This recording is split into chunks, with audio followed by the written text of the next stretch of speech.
मेरे ख्याल से इसमें मीडिया का भी बड़ा रोल होता है। आप शायद मेरी बात से एग्री करें या ना करें कि मीडिया वाले चाहे हम या कोई भी है, जो हमारा वो ग्रेटर इसराइल और अखंड भारत की सोच है ना, वो इस मुद्दे को कहीं ना कहीं रिलेट करती है और यही वजह है कि इनके इंटरेस्ट इसराइल और इंडिया के एक लगते हैं। और ये बात हमने बहुत दफ़ा डिस्कस भी किया।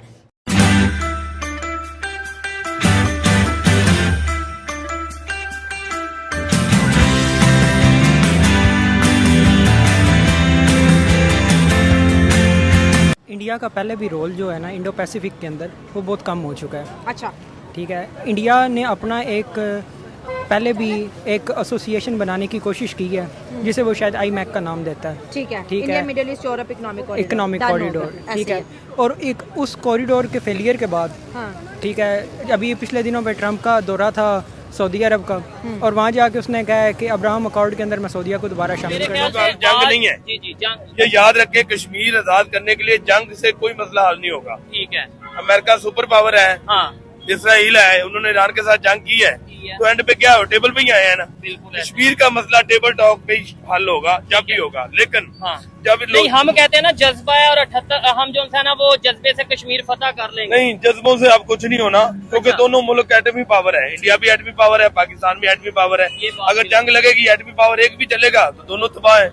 इसका मसले का हल अमन से ही होना है, जब भी होना है टेबल पे आके होना है। कि जब ट्रंप से मुलाकात हुई जिसमें 7 DGI थे, डिफेंस मिनिस्टर नहीं थे, फॉरेन मिनिस्टर नहीं थे, तो उसके ऊपर आपकी क्या फीलिंग है? मेरा ख्याल है उनके लिए प्राइवेट एक विजिट था। मैं तो ये ऑफिशियल विजिट नहीं था पाकिस्तान के आर्मी चीफ का? नहीं, उनको उनका जो मैंने अखबार में पढ़ा है कि जो उनका वहाँ पे जाना जो है वो दैट लंच जो था वो US प्रेसिडेंट से आप किसी भी कैपेसिटी में लंच या डिनर कर रहे हैं, और पाकिस्तान का आर्मी चीफ को अदरवाइज ऑफिशियल विजिट था, उनको इनवाइट किया हुआ था कई महीने पहले से। दुनिया को पता चल गया, पहले पाकिस्तान को कोई जानता भी नहीं था। पाकिस्तान रीजन में बैक हो गया ना, बैक हो गया, कम बैक कर दिया एक। ठीक हो गया। और जिस तरह आपने वो एक ब्लॉक की बात की है, तो मतलब इन ये मेन ट्रायंगल में जो मेन 3 कंट्री है, बांग्लादेश है, चाइना हो गया, पाकिस्तान हो गया, इनसे भी इंडिया की टांग तो काम रही है।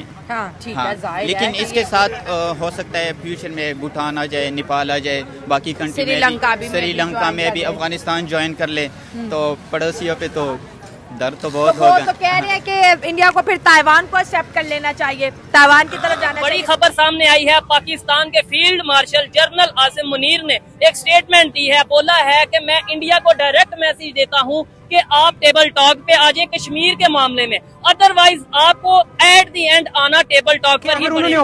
पाकिस्तान को उन्होंने आइसोलेशन की तरफ ले जाने की जो इतनी ज्यादा कोशिशें हैं, हाँ, ऑपरेशन सिंदूर के बाद वो कोशिशें ज़ाया हो गई ना। मेरा एक छोटा सा सवाल है, अगर इंडिया ने अपने आप को न्यूट्रल रखा है तो वो अभी तक जितने भी अंजाम भुगत रहा है, या अमेरिका भी जो कभी कभी न्यूट्रल हो जाता है, वो किस वजह से होता है?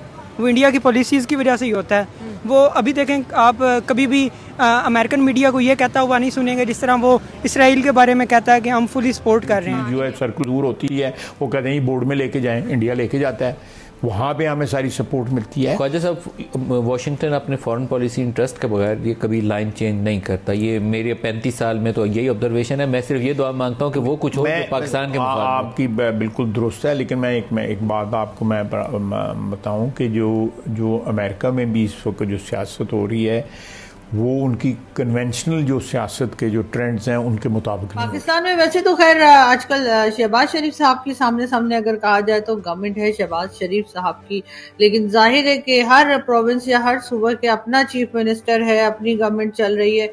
लेकिन इस वक्त जो कुछ हुआ स्वात में, जिस तरह से लोगों की जानें गई, उसके ऊपर हमारे लोग जो हैं वो बहुत बातें कर रहे हैं, दूसरे प्रोविंसेस के लोग जो हैं बहुत ज्यादा तंज कर रहे हैं, बहुत टॉन्ट कर रहे हैं KPK गवर्नमेंट के ऊपर, हालांकि उनके अपने यहाँ के भी हालात कुछ खास अच्छे नहीं। जंगें लड़ी हैं, क्यों नहीं कश्मीर ले पाए, क्यों नहीं भाईजान ले पाए? आप हमने जंगें नहीं लड़ी, हमने जब झड़पें की हैं। अच्छा, ये 71 की जंग नहीं थी, कारगिल की जंग नहीं थी, 65 की जंग नहीं की झड़प थी। अच्छा, जो 71 की थी वो जंग, 65 की भी जंग आप कह सकते हैं।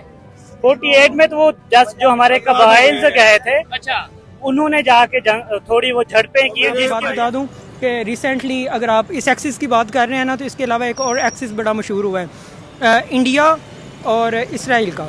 इंडिया और इसराइल का एक्सिस जो नहीं है, इसके ऊपर 1-2 अच्छे राइटर्स ने बहुत अच्छी किताबें लिखी हैं, और उन किताबों के अंदर वो ये लिख रहे हैं कि इंडिया फ्रंट पे नहीं, बैक पे टोटल सपोर्ट इसराइल को दे रहा है। हाँ, ये तो हमें पता है, बिल्कुल ऐसा ही है। इंडिया सपोर्ट करता है इसराइल को और वो कहते हैं कि कहीं ना कहीं जो हमारा वो ग्रेटर इसराइल और अखंड भारत की सोच है ना, वो इस मुद्दे को कहीं ना कहीं रिलेट करती है और यही वजह है कि इनके इंटरेस्ट इसराइल और इंडिया के एक लगते हैं। और ये बात हमने बहुत दफ़ा डिस्कस भी किया। ना कर सके वो उस कह लीजिए एटम बम का या न्यूक्लियर वेपन्स का क्या फायदा, जिससे पाकिस्तान अपने आप को मजबूत बताता है।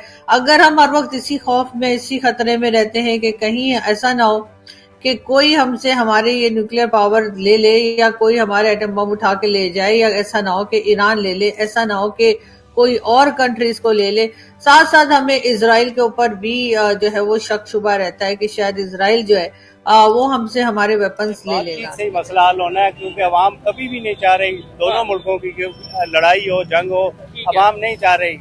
लेकिन ये जो हुक्मरान है वो पता नहीं क्या सियासत कर रहे हैं इस पे, लेकिन बातचीत से ही मसला हल होना है। मेरे ख्याल से इसमें मीडिया का भी बड़ा रोल होता है। आप शायद मेरी बात से एग्री करें या ना करें कि मीडिया वाले, चाहे हम या कोई भी है, वो छोटी बात को इतना बड़ा बना